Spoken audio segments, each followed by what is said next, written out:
আসসালামু আলাইকুম রহমতুল্লাহি ওয়া বারাকাতুহু। পরম করুণাময় আল্লাহ তাআলা বলেন, উদউনি আস্তাজিব লাকুম, তোমরা আমাকে ডাকো, আমি তোমাদের ডাকে সাড়াদান করব। আল্লাহ তাআলা বলেন, ওয়া ইযা সাআলাকা ইবাদি আন্নী ফাইন্নী করিব উজিবু দাওয়াতাদ দাঈ ইযা দাআন। হে নবী, আমার বান্দারা যদি তোমার কাছে আমার সম্পর্কে জিজ্ঞাসা করে, আমি তো তাদের অতি নিকটে। যখন কোনো দোয়াকারী আহ্বানকারী আমার কাছে দোয়া করে, আমাকে আহ্বান করে, আমি তার দোয়া এবং আহ্বানে সাড়াদান করি। আল্লাহ তাআলা বলেন, উদউহু খাউফা ওয়া তামাআ, তোমরা ভয়, বিনয় এবং আশা নিয়ে মহান আল্লাহ তাআলাকে ডাকো। সুপ্রিয় ভাই এবং বন্ধুরা, আল্লাহ রাব্বুল আলামিন আমাদের সৃষ্টিকর্তা, আমাদের মালিক, আমাদের পরিচালক, নিয়ন্ত্রক, আমাদের রিজিক দাতা, আমাদের আহ্বানে সাড়াদানকারী, আমাদের জীবনের জন্য যা কিছু প্রয়োজন সব কিছু সরবরাহকারী। সুতরাং আমাদের চাওয়া পাওয়া যা কিছু আছে সব কিছু আল্লাহ পাকের কাছেই উপস্থাপন করতে হবে, আল্লাহর কাছেই চাইতে হবে। কারণ তিনি আমাদের প্রয়োজনগুলো পূরণ করতে পারেন, আমাদের সমস্যা দূর করতে পারেন এবং তার পক্ষ থেকে নিয়ামত দিয়ে আমাদের জীবনকে ভরপুর এবং সমৃদ্ধ করতে পারেন। এজন্যই আমরা সূরা ফাতিহাতে আল্লাহ পাকের কাছে ব্যক্ত করে থাকি, ইয়াকা না'বুদু ওয়া ইয়াকা নাস্তাঈন। হে আমাদের মহান রব, আমরা তো শুধুমাত্র তোমারই ইবাদত করি এবং তোমারই কাছে সাহায্য প্রার্থনা করি। সুপ্রিয় ভাই এবং বোনেরা, আল্লাহ পাকের কাছে দোয়া করা, আল্লাহ পাককে আহ্বান করা, তার কাছে আবেদন এবং নিবেদন জানানো মুমিন মাত্রই তার কর্তব্য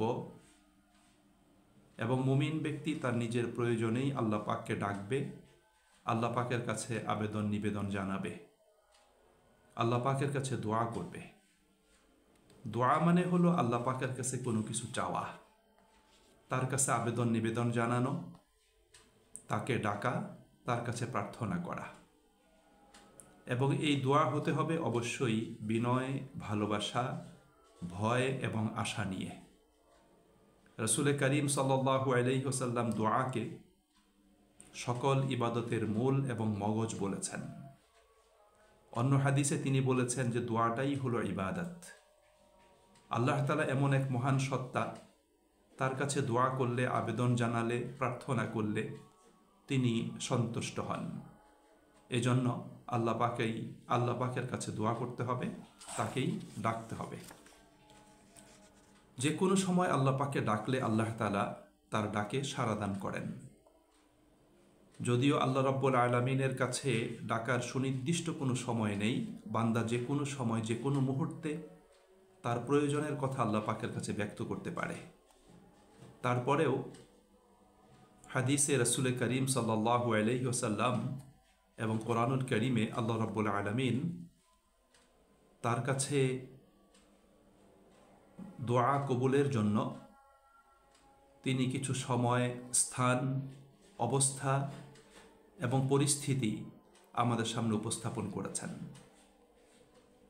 অর্থাৎ সেই সময়, সেই স্থান এবং সেই অবস্থাকে কাজে লাগিয়ে যদি আমরা আমাদের কাঙ্ক্ষিত আবেদন, আমাদের প্রয়োজনীয় প্রার্থনা আল্লাহ পাকের কাছে করতে পারি, তাহলে আমরা আল্লাহ পাকের নিকট থেকে আমাদের সে আবেদন, নিবেদন, প্রার্থনা কবুলের আমরা আশা রাখতে পারি। রাসূল করিম সাল্লাল্লাহু আলাইহি ওয়াসাল্লাম এই ধরনের কিছু সময়, অবস্থা এবং স্থানের কথা আমাদের কাছে উপস্থাপন করেছেন। সম্মানিত ভাই এবং বন্ধুরা, আমি সংক্ষেপে সে বিষয়গুলো উপস্থাপন করছি যাতে আমরা প্রত্যেকেই সেই সময়, স্থান এবং অবস্থাকে কাজে লাগিয়ে আমাদের আবেদন আল্লাহ পাকের কাছে পৌঁছাতে পারি এবং তার নিকট থেকে আমরা সাড়া লাভ করতে পারি। সুপ্রিয় ভাই এবং বন্ধুরা, যখন আজান চলে, আজান চলাকালীন সময়, আজানের পর এবং আজান ও ইকামতের মাঝখানের যে সময়টুকু আছে, এই সময়টুকুন হলো দোয়া কবুলের মহতী একটি সময়। সলাতে তাকবীরে তাহরিমার পর রুকুতে, সেজদাতে, রুকু থেকে দাঁড়িয়ে 2 সেজদার মাঝে বসে আল্লাহ পাকের কাছে দোয়া করা এবং তাশাহুদে আল্লাহ পাকের কাছে দোয়া করা। আমাদের মনে রাখতে হবে, সালাত থেকে অবসর গ্রহণ করে দোয়া করার চাইতে সলাতের ভিতরে যদি আমরা দোয়া করতে পারি, তাহলে সেটা আমাদের জন্য সবচেয়ে বেশি লাভবান হবে।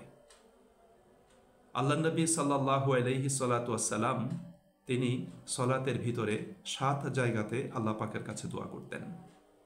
তাকবীরে তাহরিমার পর দোয়া করতেন, রুকুতে দোয়া করতেন, রুকু থেকে দাঁড়িয়ে দোয়া করতেন, সেজদাতে দোয়া করতেন, 2 সেজদার মাঝখানে দোয়া করতেন, আবার সাজদাতে দোয়া করতেন এবং তাশাহুদে আল্লাহ পাকের দরবারে তিনি দোয়া করতেন।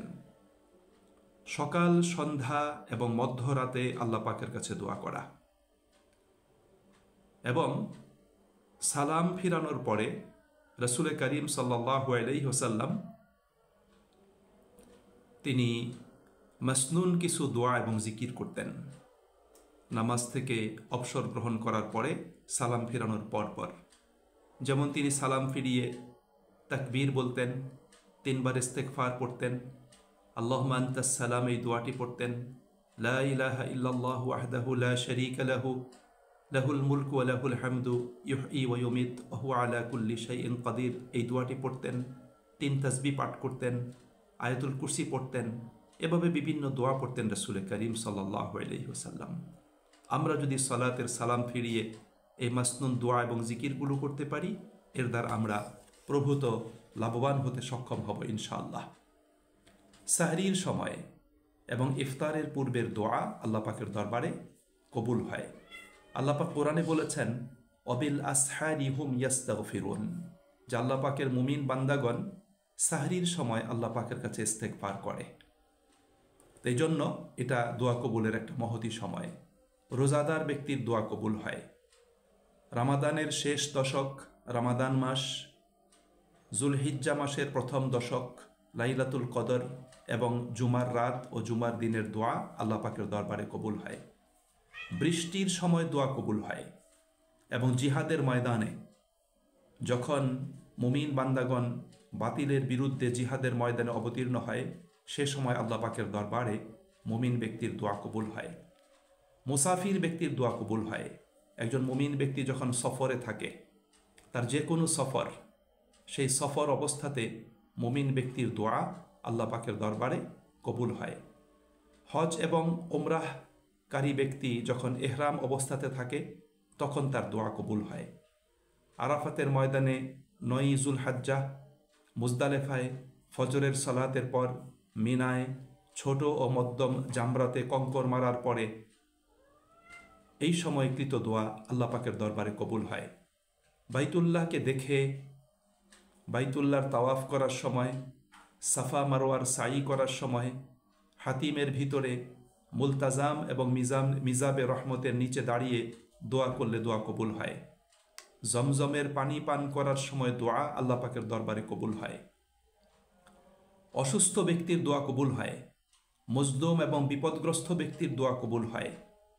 অসুস্থ ব্যক্তির সাথে গিয়ে তাকে সাথে নিয়ে আল্লাহ পাকের দরবারে দোয়া করা। রাসূল করিম সাল্লাল্লাহু আলাইহি ওয়াসাল্লাম অসুস্থ ব্যক্তিকে দেখতে যেতেন এবং তার সাথে বসে তাকে সান্ত্বনা দিতেন এবং তাকে সাথে নিয়ে দোয়া করতেন। রাতে ঘুম থেকে জাগার পর দোয়া করা, এটা দোয়া কবুলের অন্যতম একটা সময়। কারো অনুপস্থিতিতে এবং অসাক্ষাতে সেই ব্যক্তির জন্য দোয়া করা। হাদিসে রাসূল করিম সাল্লাল্লাহু আলাইহি ওয়াসাল্লাম বলেছেন, কেউ যদি তার অনুপস্থিত এবং দূরে অবস্থানরত তার কোনো মুমিন ভাইয়ের জন্য দোয়া করে, তখন আল্লাহ রাব্বুল আলামিন সেই ব্যক্তির পক্ষে একজন ফেরেশতাকে নিযুক্ত করে দেন। ফেরেশতারা তখন সেই ব্যক্তির জন্য দোয়া করে। তারা বলতে থাকে, তুমি তোমার মুমিন ভাইয়ের জন্য যেভাবে দোয়া করছো, যা কিছু চাইছো, আল্লাহ পাক অনুরূপ তোমাকেও প্রদান করুন। সুপ্রিয় ভাই এবং বন্ধুরা, সন্তানের জন্য মা বাবার দোয়া কবুল হয়, আবার মা বাবার জন্য সন্তানের দোয়া আল্লাহ পাকের দরবারে কবুল হয়। ন্যায়পরায়ণ শাসক প্রশাসক এবং বাদশার দোয়া আল্লাহ পাকের দরবারে কবুল হয়। অজুর পরে দোয়া করা, অজুর পরে মাসনুন দোয়া শিখিয়েছেন রাসূল করিম সাল্লাল্লাহু আলাইহি ওয়াসাল্লাম। অজুর পরে এই দোয়াটি কবুল হয়। এবং বিতির সালাতে কুনুতে দোয়া কবুল হয়। আপনি বিতির সালাতে যখন কুনুত পড়বেন শেষ রাকাতে, এই কুনুতে আপনি অনেক দোয়া করতে পারেন আল্লাহ পাকের দরবারে। এছাড়া মুমিন ব্যক্তি সর্বদাই আল্লাহ পাকের দরবারে দোয়া করবে, তবে সেই দোয়ার সময় অবস্থা এবং জায়গাগুলো অনেক গুরুত্বের দাবি রাখে, যেগুলো আমি আলোচনা করলাম। এই সময়টা কাজে লাগাতে পারলে সবচেয়ে বেশি লাভজনক হয়। শোবে সাদেকের সময় যখন মোরগ ডাকে, হাদিসে এসছে সেই সময়ের দোয়া আল্লাহ পাকের দরবারে কবুল হয়। কোরআন তেলাওয়াতের সময়, অধ্যয়নের সময় এবং কোরআন তেলাওয়াত ও অধ্যয়ন শেষ করে আল্লাহ পাকের দরবারে কবুল হয়। সলাৎ শেষ করে দোয়া আল্লাহ পাকের দরবারে কবুল হয়। এই জন্য সুপ্রিয় ভাই এবং বান্দারা, আমাদেরকে আল্লাহ পাকের দরবারে ডাকতে হবে। আরেকটি জিনিস মনে রাখা দরকার, দোয়া হলো দুই ধরনের। একটা হলো সরাসরি আল্লাহকে ডাকা, তার কাছে আবেদন জানানো, প্রার্থনা করা, নিজের প্রয়োজনের বিষয়গুলো আল্লাহ পাকের কাছে উপস্থাপন করা, অর্থাৎ সরাসরি আল্লাহ পাকের কাছে কোনো কিছু চাওয়া। আরেকটি হলো ইবাদতের মাধ্যমে আল্লাহ পাকের কাছে দোয়া করা। আমি যে সলাত আদায় করব, সলাটটাই হলো দোয়া। আমি যে কোরআন তেলাওয়াত করবো, এই তেলাওয়াতটাই হলো দোয়া। আল্লাহ পাকের জিকির আসকার করব, তাসবিহ তাহলিল পাঠ করব, এটাই হলো দোয়া। এই জন্য আমরা ইবাদতের মাধ্যমে আল্লাহ পাকের কাছে দোয়া করতে পারি এবং সরাসরি আমাদের প্রয়োজনের বিষয়গুলো আল্লাহ পাকের কাছে আমরা চাইতে পারি। মুমিন সবসময় ইতিবাচক দোয়া করবে, নেতিবাচক কোনো দোয়া করবে না। কারো বিরুদ্ধে কোনো লানত করবে না, কারো বিরুদ্ধে কোনো অভিশাপ দিবে না এবং কারো অনিষ্ট কামনা করবে না। আত্মীয়তার সম্পর্ক ছিন্ন করার দোয়া করবে না এবং কোনো হারাম এবং পাপ বিষয়ে আল্লাহ পাকের দরবারে দোয়া করবে না। আমরা যত বেশি দোয়া করব নিজের জন্য, নিজের আত্মীয় স্বজনের জন্য, মা বাবার জন্য, স্ত্রী সন্তানের জন্য, পরিচিত কাছের মানুষদের জন্য, বন্ধুবান্ধব সহকর্মীদের জন্য, সকল মুমিন মুসলিমদের জন্য এবং গোটা মানবতার কল্যাণের জন্য, তাহলে সেটা আমাদের জন্য খুবই লাভজনক হবে। মনে রাখতে হবে, দোয়া যত ব্যাপক হবে তা কবুলের সম্ভাবনা তত বেশি তৈরি হবে। এই জন্য আমরা শুধুমাত্র নিজের জন্য দোয়া না করে আমরা ব্যাপকভাবে দোয়া করব। আল্লাহ যেন বিশ্ব মানবতাকে হেদায়াত নসিব করেন। আল্লাহ যেন বিশ্বের সমস্ত মুমিন মুসলিম নারী পুরুষদেরকে আল্লাহ পাক যেন ঈমানের উপর অবিচল রাখেন। আল্লাহ যেন আমাদেরকে, আমাদের মা বাবা, আমাদের স্ত্রী সন্তান, আমাদের ভাই বোন, আত্মীয় স্বজন, পরিবার পরিজন, বন্ধুবান্ধব, সহকর্মী, প্রতিবেশী, আল্লাহ যেন সকলের প্রতি অবারিত রহমত দান করে সকলের জীবনটাকে যেন আল্লাহ পাক কল্যাণে পরিপূর্ণ করে দেন।